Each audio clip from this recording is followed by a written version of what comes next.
Shalom Bapak dan Ibu dan saudara-saudara yang terkasih. Salam sehat bagi kita semua. Doa saya Bapak Ibu dalam keadaan sehat semuanya, dalam pertolongan dan perlindungan Tuhan, di mana maraknya virus yang ada di negara kita. Biarlah kita menjaga kesehatan dimanapun kita berada. Dan sebelum kita melanjutkan aktivitas kita, terlebih dahulu kita akan merenungkan sabda kebenaran firman Tuhan. Mari kita bersatu di dalam doa. Allah yang baik, yang bertata di dalam kerajaan surga, Allah yang kami muliakan di dalam satu nama Yesus Kristus, kami bersyukur untuk kebaikan rahmat-Mu bagi kami semua yang kami boleh rasakan hingga pada pagi hari ini. Ajaib-ajaiblah nama-Mu bagi kehidupan kami, sebab sebelum kami melakukan aktivitas kami, Bapa, kami minta urapan yang daripada Engkau untuk mengurapi kami dalam setiap kami membaca dan melakukan kebenaran firman. Terima kasih, kami siap mendengarkan dan merenungkan firman-Mu di pagi hari ini. Doa ini kami alaskan di dalam satu nama Yesus Kristus. Haleluya. Amin. Bapak, Ibu, dan saudara-saudara yang terkasih, renungan kita di pagi hari ini bertema apa yang dapat kita pelajari dari kehidupan Petrus. Melanjutkan renungan minggu kemarin. Di tengah pasang surutnya iman Petrus, Tuhan Yesus terus berlaku sebagai Tuhan yang mengasihinya dan pembimbingnya yang setia. Yesus meneguhkan Simon sebagai Petrus, sang batu karang, di dalam Matius 16 ayat 18 sampai 19, dengan janji bahwa ia akan memegang peran kunci dalam menetapkan gereja Yesus. Setelah kebangkitannya, Yesus menunjuk Petrus secara khusus mendengar kabar baik di dalam Markus 16 ayat 7 dan mengulangi mukjizat tangkapan ikan sekali lagi.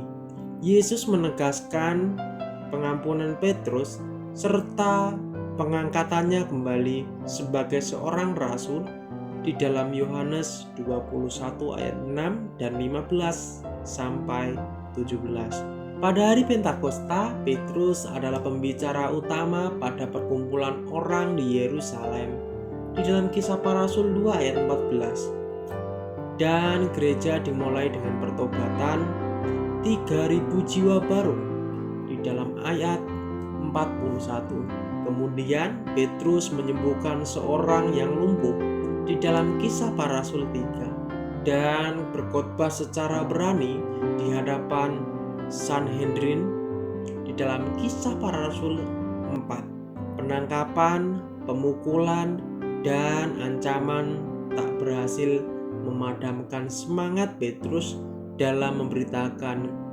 Kristus yang telah bangkit di dalam Kisah Para Rasul 5. Janji Yesus bahwa Petrus akan menjadi pondasi bagi pembangunan gereja digenapi dalam 3 tahap. Petrus berkhotbah pada hari Pentakosta di dalam Kisah Para Rasul 2. Kemudian ia hadir ketika orang percaya di Samaria menerima Roh Kudus di dalam Kisah Para Rasul 8. Dan pada akhirnya ia dipanggil ke rumah prajurit Roma bernama Cornelius, yang juga percaya dan menerima Roh Kudus di dalam Kisah Para Rasul 10. Dengan cara ini, Petrus membuka pintu gereja pada 3 dunia yang berbeda: orang Yahudi, orang Samaria, dan orang non-Yahudi. Sekalipun sebagai seorang rasul, Petrus mengalami beberapa peristiwa kemunduran. Pertama, ia ragu membagikan Injil kepada Cornelius, seorang non-Yahudi. Akan tetapi ketika ia melihat orang-orang Romawi menerima Roh Kudus sama seperti dirinya, Petrus berkonklusi bahwa Allah tidak membedakan orang di dalam Kisah Para Rasul 10 ayat yang ke-34. Setelah peristiwa itu, Petrus membela orang Kristen non-Yahudi dan menegaskan mereka tidak perlu memelihara hukum Yahudi di dalam Kisah Para Rasul 15 ayat 7 sampai 11. Amin. Mari kita bersatu di dalam doa. Kami bersyukur Bapa, kami boleh membaca dan mendengarkan kebenaran firman-Mu di pagi hari ini. Kami bersyukur dan berterima kasih di mana kami boleh belajar dari kehidupan Petrus Bapa, bahwa kita tidak boleh ragu-ragu di hadapan-Mu. Kami menjadi saksi-Mu dimanapun kami berada. Biar Engkau Tuhan yang terus memberkati kami, menolong, memelihara setiap langkah kehidupan kami. Dan kami berjanji Bapa, di dalam kehidupan kami mau mengikut Engkau dan meyakini bahwa Engkau adalah juru selamat kami satu-satunya. Terima kasih, kami akan mengawali aktivitas kami. Kami mohon bimbingan Roh Kudus-Mu di dalam satu nama Yesus Kristus. Haleluya. Amin. Salam, selamat pagi, selamat beraktivitas. Tuhan Yesus memberkati kita semua.